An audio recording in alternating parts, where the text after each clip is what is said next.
We're gonna start a new chapter and we're gonna talk about solving equations, right? Now, before I even start, I wanna tell you why we do this.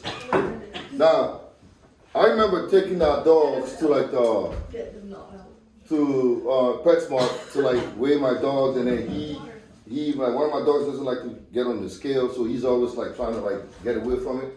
So what we have to do is this: we have to stand on the scale together, and I have to pick him up. But before I do that, I have to weigh myself first, right? And then I weigh myself and my dog.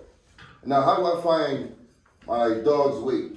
So you minus your pounds from the pound that you guys got together. Minus, right? So that's called, what you just did is called an equation, right? Because you don't know your dog's weight, right? Now, assume that I am 168 pounds, right? Now, assume that my dog and I together are 168, right? And I'm 120, right? So how do I find my dog's weight? I'm going to write an equation for that. 120 plus x equals what? 168, right? So 40, right? 48. And how did you find it? You did what? 168, take away 120. So this is basically an equation. You see how you guys always ask me, when am I ever going to use this kind of stuff? You use it every day without even knowing it, right? Now, by definition, what is an equation? Hey, an equation by definition, right? Official word is a mathematical sentence that contains an equal sign showing that two expressions are equal.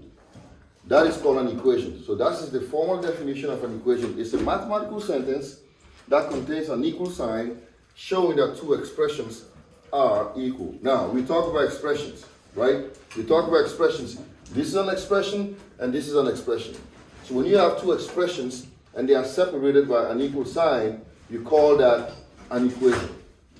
All right? Two expressions separated by unequal signs are called an equation. Okay? So that's an equation. Now, the process of finding x or the unknown is called solving an equation. Right? That's how you solve an equation. Now, to solve an equation, there's like two processes. Actually four. But today we're only going to look at two.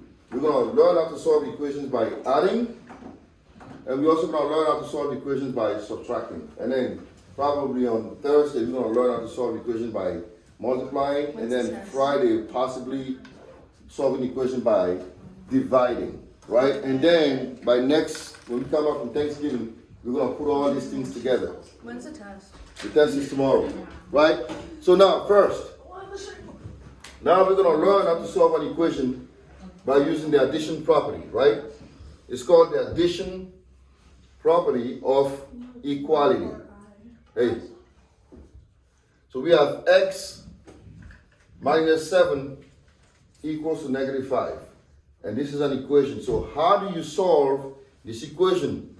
Here's what you're going to do, yeah? You want to? I can tell you how I solve the equation. All right. Tell me how you solve the equation. I always start by rearranging the equation. Okay. So I would do, I think what I did for this one is I did what minus 7 equals negative 5. So 7 plus negative 5. Okay. Because addition is the opposite Okay. of subtraction. And 7 plus negative 5 is 2. 2. All right, that's a good thing, right? That's good. That's how you're supposed to solve it. So to solve an equation by addition, what you do is you use your addition as your tool to get to the answer, right? I have x minus 7 equals to negative 5. What am I solving for? X. I'm solving for what? X. X is what I want to find, right? So to find x, I need to get x by itself. I need to isolate. That's the word that we use. Isolate the x. X needs to be by itself. So what needs to move then? Minus 7, right? So to get rid of the negative 7, I have to find the opposite of negative 7 is what? Plus 7, right? So I want to get rid of this. I want to solve for x. So what I must do is this. I must add 7 on both sides. Because if you do one thing on one side, you have to do it on the other side. Right? You're trying to get x by itself. So this is minus 7. To get rid of the 7 and to send it to the left side so I can combine it with the negative 5, I have to add it. Any questions on this? Is anybody confused here? Yeah. So why are we doing x plus 7 equals 7, negative 5 plus 7? We're solving for x, right? We want to find x. That's what I want to find, right? I want to find what it is, right? Yeah. Hey, I'm not just talking in the air. Or I could be out there just looking and talking or praying. I'm talking to you guys, so pay attention. So, x minus 7 is equal to negative 5.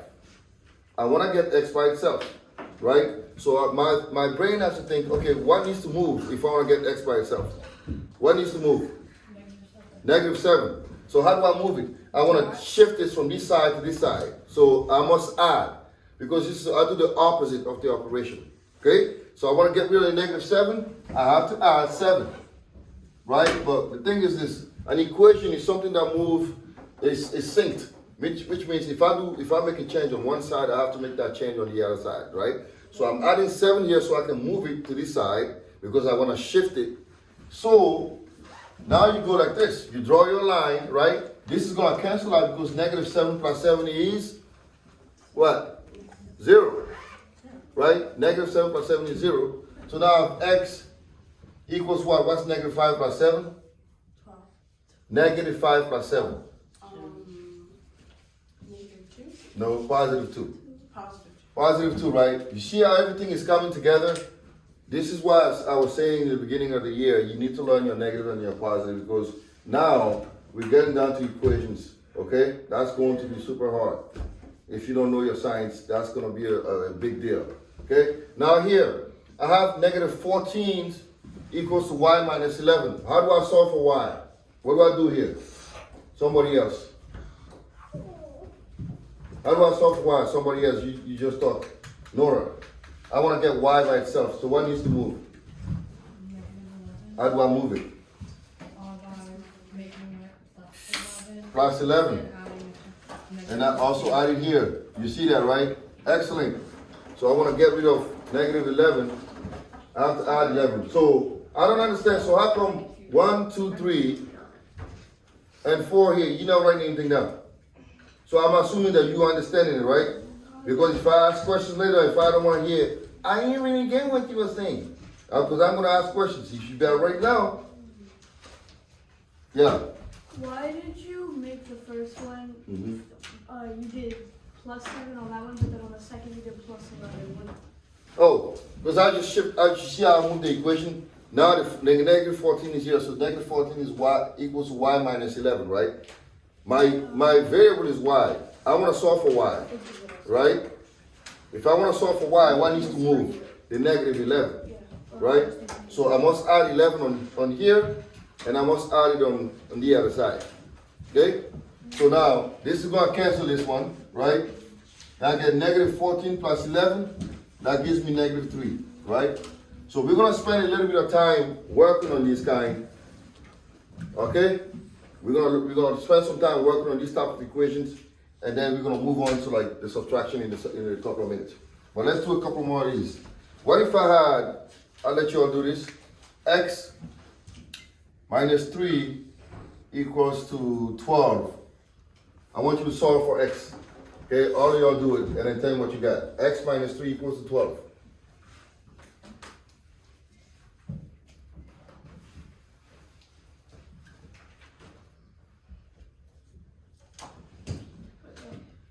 So we want to find x, right? So what do we do here, Dexter? How'd you solve it? You add 12 to 3. Okay. 3 to 12, right? And you add it on this side too, because you want to get rid of that, right? So now you get x equals what? 15. 15. Okay? You want to get rid of it, so you have to add the 3. You have to do it on both sides. This is really easy. Okay? Excuse me? No, it's x minus 3. It's x minus 3, so I'm adding 3. Because I want to get rid of that, right? Negative 3 plus 3, that's gone. So now you have 12 plus 3 is 15, yes. Quick question. Mhm. How do you know which one to add on both sides? Okay, that's a good question. How do you know which one to add on both sides? So here's what you do. I'll show you the key here, right? if I have x minus 9 equals to 7, let's say negative 3, right? What am I solving for? X X. So what needs to move then? plus. Now what needs to move if I'm solving for x? I want x to be by itself. So what needs to move? 9.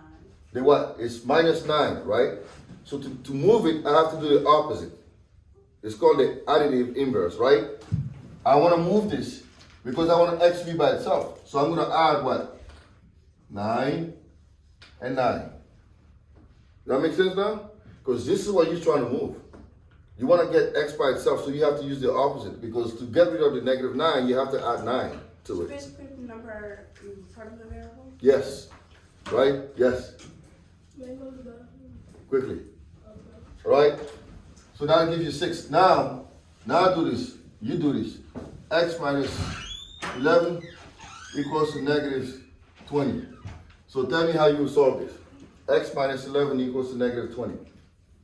So Mm-hmm. do plus 11 under the 11 Okay? and plus 11 under the 20. Okay? The 11's canceled, which is so that's 0. And then negative 20 plus 11 Uh-huh. is going to be positive. No, it's not going to be positive. Sorry, no. Negative, let's see. 22. No. No. Negative 20 plus Negative negative 9. 9. Oh. Right? Negative 9. You have a negative 20 plus 11. You have 20 holes, you fill up 11 holes, you still have 9 holes. That's negative 9. Right? Does that make sense? Okay. Alright, let's do a couple more. This is going to take a little bit of practice. Right? So what if you have x minus 20 equals to negative 20. All right? So how do you solve this? X minus 20 equals to negative 20. Ebenezer, how would you solve this? He doesn't do it. So, Mhm. 20 plus negative 20. Excuse me? How do I, add 20 to the, Okay. Why are you adding 20? Why are you adding 20? Why? to cancel out the negative. That's right, to cancel out the negative. That's good reasoning. See, that's the kind of stuff I want to hear. He understands why. He wants to cancel out the negative. Great answer, right? So this is gone. So now what do you have? X equals what? What's negative 20 plus 20? 0. So x is 0. That's simple. See, that is good reasoning. I'm adding 20 because I want to cancel out the negative. See, this is how you need to process things in your head. Like, this is why it's good to understand what you're doing. If you understand it, it becomes easy. Because you go, well, yeah, I want to get rid of negative 20, so therefore I'm going to have to do what? I'm going to add 20, right? Now, with that reasoning, let's move on to subtraction property of equality, right? I have y plus 10 equals to 23. Now, let's think to ourselves, what are we solving for? Nora? Why? So, what do I do here? What do I need to do? Change the plus 10 and minus. Minus 10. Minus 10 to 23. There you go. That's it. Same principle, right? Here we added, now we should not subtract, because in this case, I want to get rid of the positive 10. So I'm going to do what? Subtract 10, right? Does that make sense? So here, now we're going to take away the 10 and take away the 10. So notice how every time you use the opposite operation, right? If it's adding, you subtract. If you're subtracting, you do what? Yeah. Yep. It's like you have like a bag, and then you have a mystery number of colored pencils in a box. Exactly. And you have like 10 colored pencils, and then you want to try and get just the mystery number. You have to take to away. be able to know. That's right. It's like a scale, you can use that. You have to balance it out, right? So now, 10 minus 10 is gone, right? So y is equal to what? Negative 13. Huh? 13. 13, right? Positive. Now, Kingsley, since you are talking a lot this morning, I feel like you can help me. X plus 6 equals to 3. So how do I solve for x? Don't ask her, you do it. So what do I need to get rid of here? The x Not the x. plus. I want to get rid of the what? 6. I want to get x by itself. So how do I get rid of the 6? No, don't ask her how you do that. We just talked about it. Reason. reason, right? This is positive 6. I want this to move. Really dumb. So what do? You subtract the 6, Yeah. right? You subtract it because you're trying to get rid of the 6. So we have to take away 6, right? And remember, we say when you do one thing on one side, you have to repeat it on the other side. So this is minus 6, right? So now you get, 0. no, 3 minus 6 is Negative 12. negative 3, right? This is gone here, right? That's why it's imperative that you pay attention. Now I'm going to give you a couple of things to work on, and we're going to wrap this up real quick, okay? So this is basically